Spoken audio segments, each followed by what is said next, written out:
자, 안녕하세요. 여러분들 백신 때문에 어쩔 수 없이 수업을 콘텐츠 수업으로 하게 됐는데 여러분들 책 245쪽입니다. 나중에 아마 같이 수업을 하게 되면 한 번 더 언급은 하겠지만 여러분들 한 번 더 들었으면 좋을 것 같아서 한번 콘텐츠로 수업을 하도록 하겠습니다. 책은 245쪽입니다. 245쪽. 자, 그러면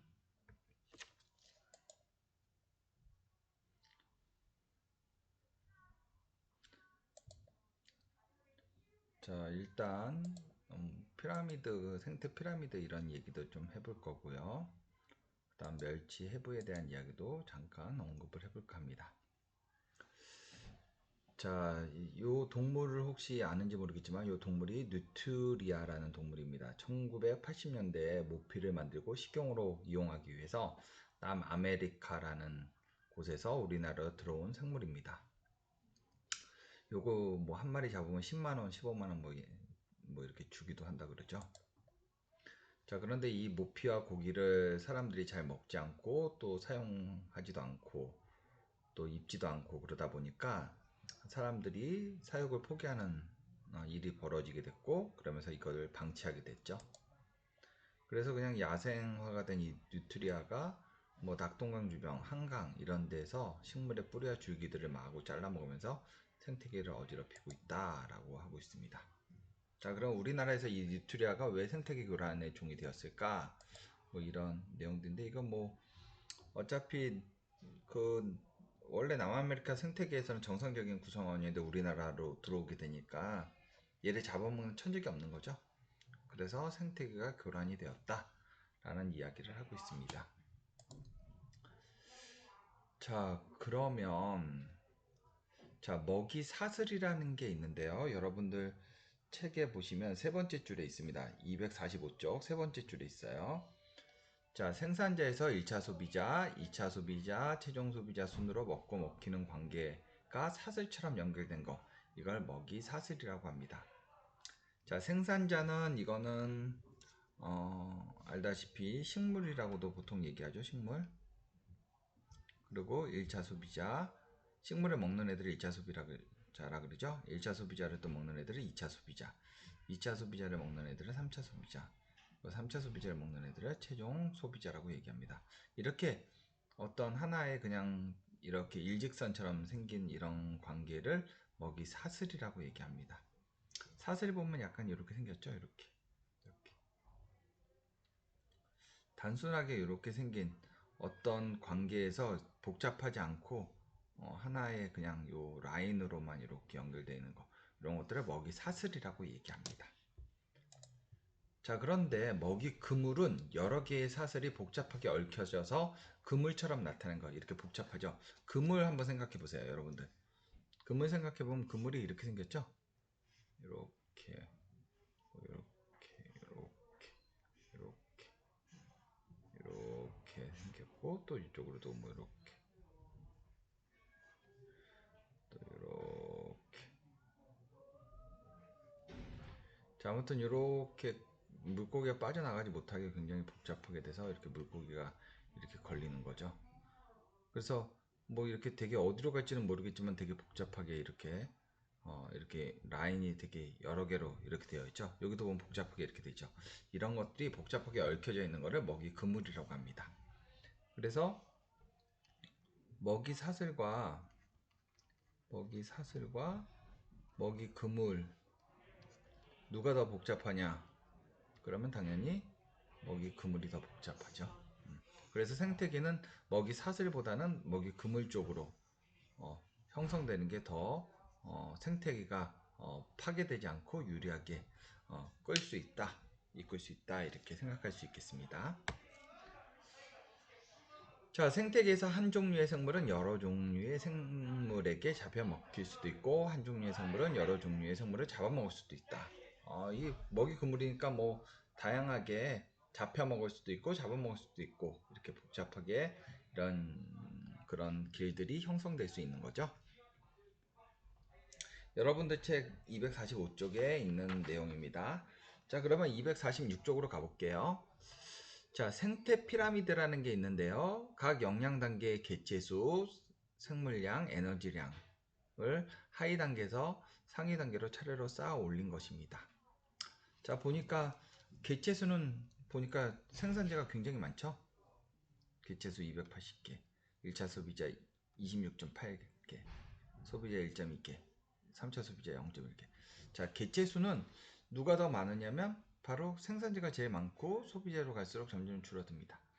자, 생물량도 마찬가지죠. 생산자가 많고 1차 소비자 적고 2차 소비자 적고 3차 소비자 적고.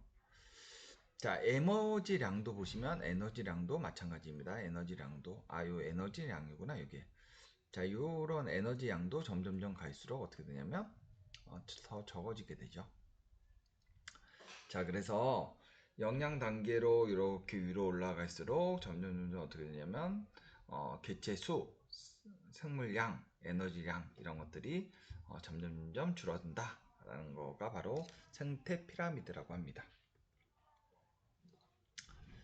자, 상위 단계로 갈수록 줄어드는 피라미드 모양을 나타낸다라고 되어 있죠.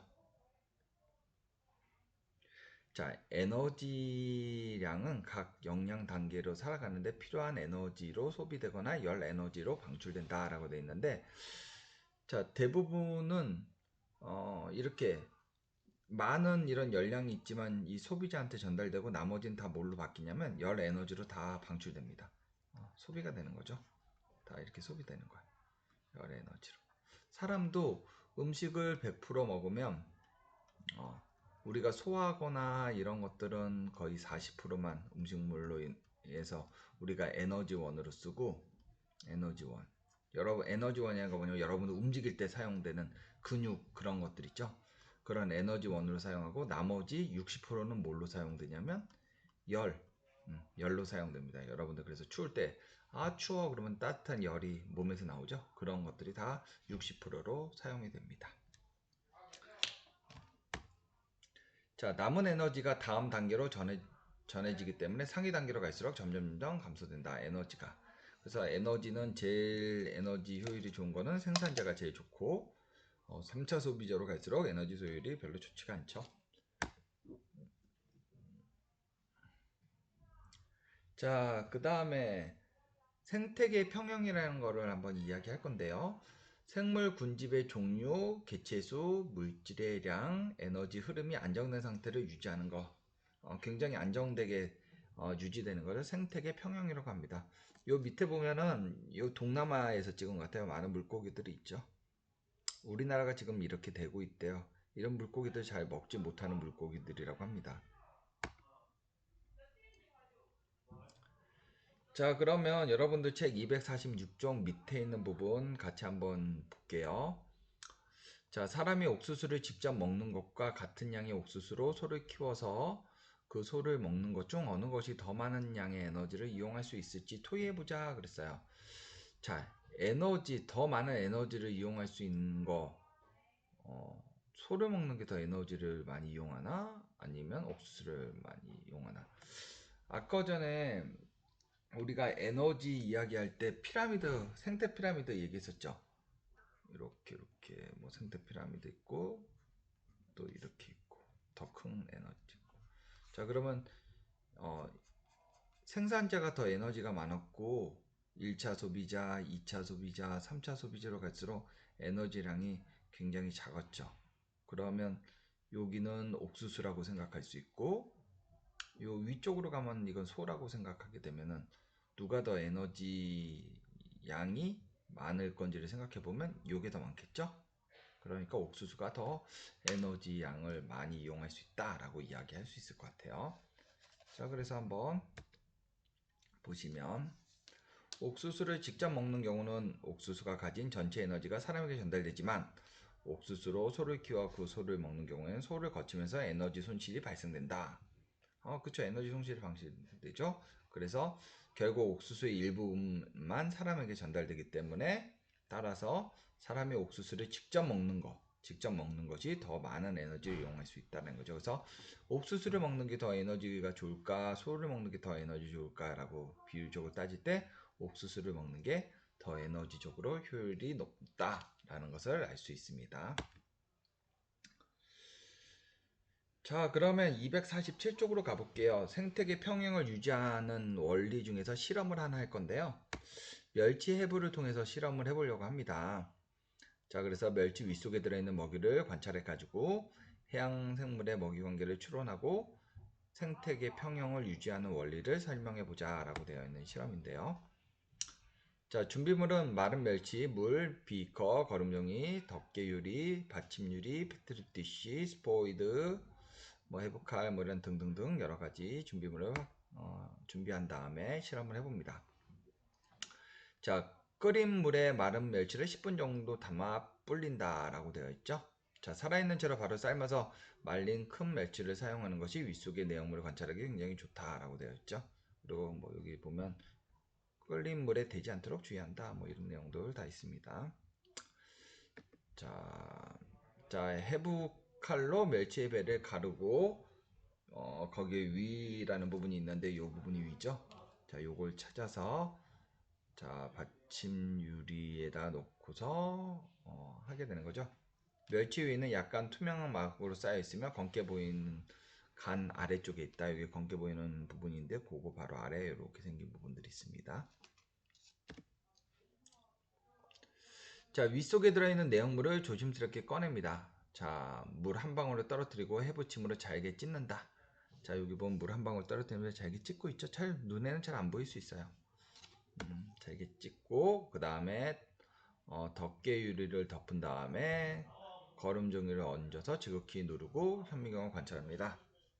거름종이를 누를 때 덮개 유리가 깨지지 않도록 하고 이 거름종이를 누르는 이유는 이 사이에 물을 넣고서 덮개 유리를 덮는데 그 사이에 버블이 생기지 말라고 그리고 물을 넣고서 덮개 유리를 하는 이유는 또 잘 밀착되라고 그래서 물을 잘 흡수하고 잘 밀착되라고 거름종이를 대고서 지극히 누른 다음에 물을 흡수하게 됩니다.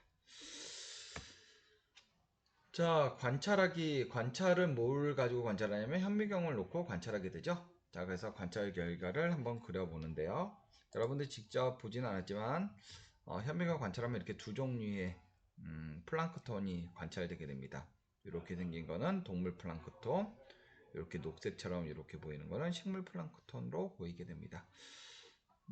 나중에 그 기말고사 끝나고 시간이 되면 원래 해부를 해보려고 그랬는데 해부가 안 되면 이거라도 우리가 한번 해보도록 할게요. 자, 그림에서 멸치를 포함한 먹이 그물을 그려보자 라고 되어 있는데 여러분들 책에는 248쪽의 내용들이 있는 것 같습니다.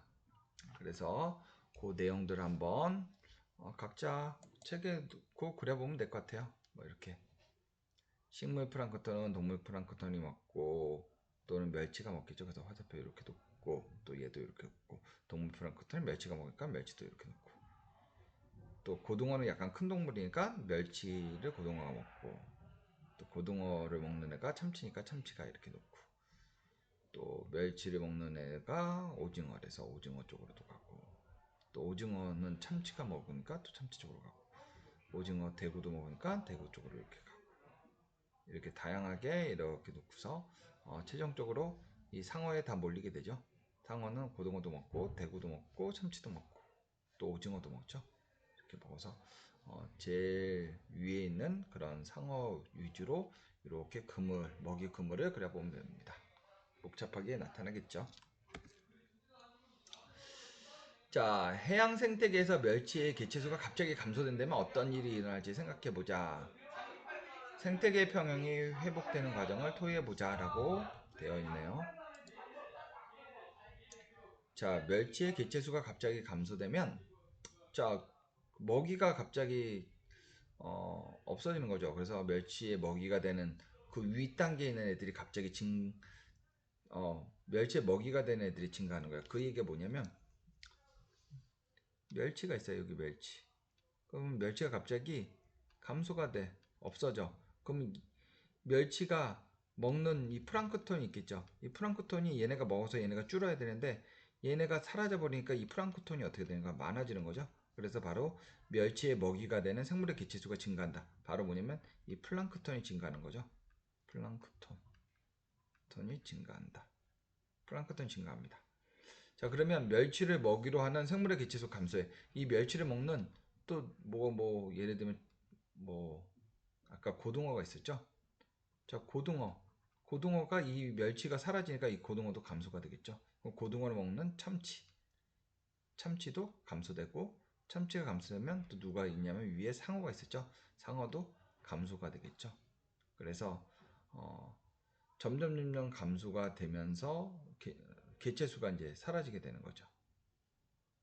근데 이 플랑크톤이 많아지니까 나중에 이제 이 멸치가 적은 애들이 살면서 이 플랑크톤을 먹게 되면 다시 플랑크톤이 많아진 애들을 먹는 이 멸치가 증가되겠죠. 그러면 이 멸치가 또 증가되게 되면 고등어가 이걸 먹고 또 증가되고, 고등어가 증가되면 또 참치가 증가되고, 참치가 증가되면 상어가 증가되고. 그래서 한 멸종이 되지 않고 줄어들게 되면 그 밑으로 점점 줄어들다가 시간이 한참 회복되면 다시 플랑크톤이 많아져 있기 때문에 점점 다시 늘어나는, 그래서 다시 생태계 평형이 회복되는 일들이 벌어지게 됩니다. 근데 완전히 멸치가 사라져 버렸어. 그러면 고등어, 참치 이런 것들이 점점 줄어들게 되겠죠. 자, 그래서 생태계가 잘 보존돼야 되고 복잡하게 유지돼야지만 서로 먹고 먹히는 관계에서 한 종이 사라지더라도 그 종에 의해서 전체 위에 있는 그 종들이 사라지지 않고 계속 유지를 할 수 있게 되는 일이 벌어지게 됩니다. 그래서 우리가 그런 복잡한 그런 생태계를 유지하기 위해서는 우리가 한 종에 너무 많이 잡지 말고 또 걔네들이 살아갈 수 있는 환경들을 잘 조성하고 또 새끼를 낳는 시기에는 사람들이 잡아먹지 말고 뭐 이렇게 해서 여러 가지 좋은 환경이 될 수 있도록 우리가 좀 노력을 해야 될 것 같습니다. 자, 그래서 여러분들하고 같이 오늘 248쪽의 중간 단계인 생태계 평형까지 같이 공부를 했는데요.